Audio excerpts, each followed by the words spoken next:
I guess, you know, one of the things that I think was really cool for us, because we were there for a number of years, one of the coolest things for me was that my first year, the girls that were in my very first cabin were seniors the year that Summer Quest ended, my last year and everyone's last year. But it was really amazing to watch them go from that and to have the experience with these kids where you feel like you really know them well. You know, you've spent 2 weeks with them in this very intense environment, and to see them go from 8 to, you know, however old they were, 16 or something, was amazing and really turned into such cool people. I mean, that was the thing, like those kids were cool people. Everyone who went there was cool, and you got to really see like how they developed and watch them bloom into someone who were gonna be, you know, go out into the world and do great things. And that, to me, is one of the most precious things about camp.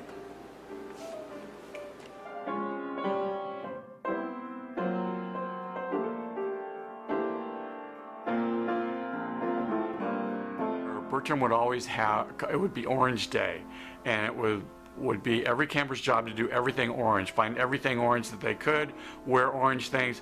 Anyway, that became not just Summer Quest for him, that became part of his life. When he came back down to Sacramento, he became orange toothbrushes, orange combs, orange backpacks, orange clothes. Everything was orange. He became Orange Boy, to the point that when he went to high school, he became known as Orange Boy. And his little posse of friends would see some other kid wearing orange. When Marty was a senior, they actually saw some poor little unsuspecting freshman wearing orange, and Marty's friends, unbeknownst to Marty, went over to this poor little freshman and said, "What are you doing? We already got an Orange Boy. You gotta wait." So anyway, I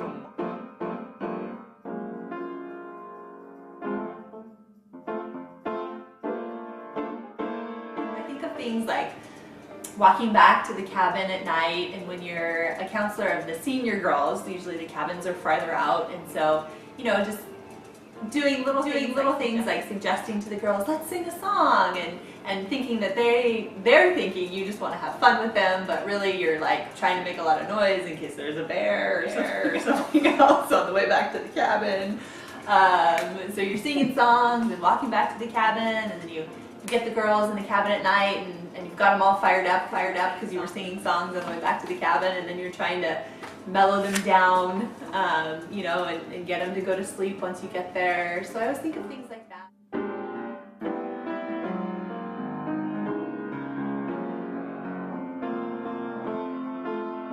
So we actually would learn these kids' names in a hurry, and that was a great thing because you could call on kids, because a lot of kids want to stay out of the limelight. When you have an assistant director or a senior boys counselor talking to you about, you know, what you're doing, and you're a junior, or, you know, trying to be off in the corner, if we knew your name, you thought you were pretty cool.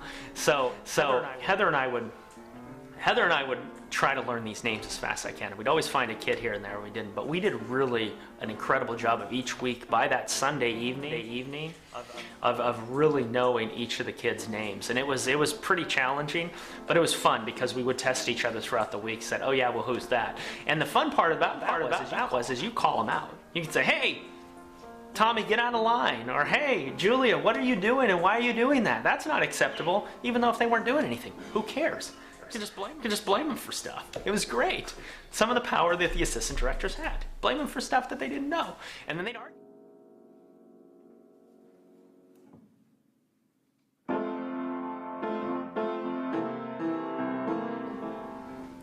Well, what was it like to do the sleepover? Well, I can answer that because she can't, because she opted out on account of allergies. That sleepover was something else. Sleep? No, there's no sleep. Badger, whatever that thing was, well, you weren't there, so you don't know. Remember in the morning, all those kids had the little stamps all over them, like leprechauns or something. What was out in the forest? I don't know. Right, the stamp. No sleep. No sleep, soaking wet in the morning, dew, all of that business. It's not like I'm an outdoors person. I like to go camping. No, maybe I don't. I don't. Let's just face it. I did not like that sleepover. It was dumb. Sorry. The kids loved it, so I'll sacrifice, but I did not like it. Oh well. Yeah. Can't love everything.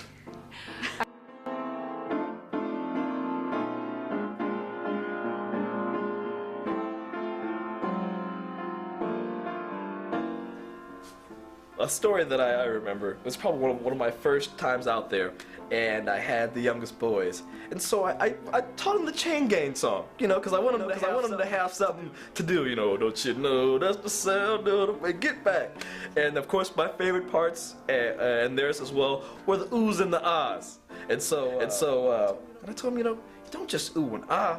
You gotta mean that ooh and ah. You gotta move with that ooh and ah. And watching these little boys just go crazy on that, just ooh, ah, and to watch little kids dance with all of them, there's no way you can't be full of joy if you're actually watching that happen. It's hilarious, cause it just looks that way, and B, you know, whenever we put that much into ourselves, it's so real, and you know we can't argue with authentic, you know, so.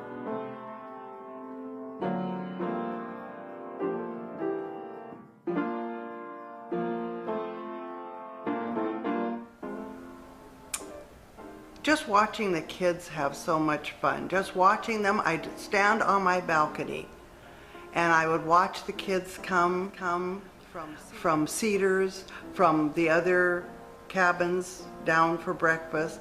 I get a lot of highs, I get people stopping by. I just loved being at that cabin and being right in the middle. I always felt I was right in the middle of things. I was between the cabins and the place where everybody gathered to eat. So I just felt very available. And those times when kids would come on the hand of a counselor, something wrong, and those were the times maybe when I, being selfish about it, felt the most needed, and maybe that's why it's my favorite part. But I loved that. I loved watching them play the games. I loved watching them swim. I loved every part of camp. I loved being.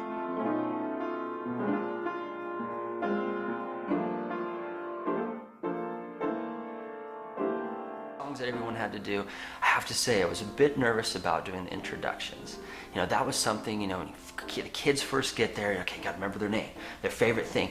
And the kids, they don't let you off the hook. When you're standing behind them, like, yeah, this is Brian. My name's not Brian, it's Michael. You're like, oh my gosh, I'm so embarrassed. You're like, yes, okay, Michael.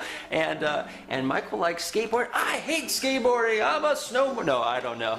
So I was like, man, they're killing me, no love. You know, then you had some kids that were the total opposite. You're all, this is Johnny, he loves basketball, and he just smiled the whole time. And then at the end, you sit back down, he's like, my name's Mike, and I like bowling, but I didn't want to mess you up, so I'm like, good looking out. So that was kind of a stressful thing sometimes, was having to introduce the campers and talking about what they liked, you know. But then I have to say,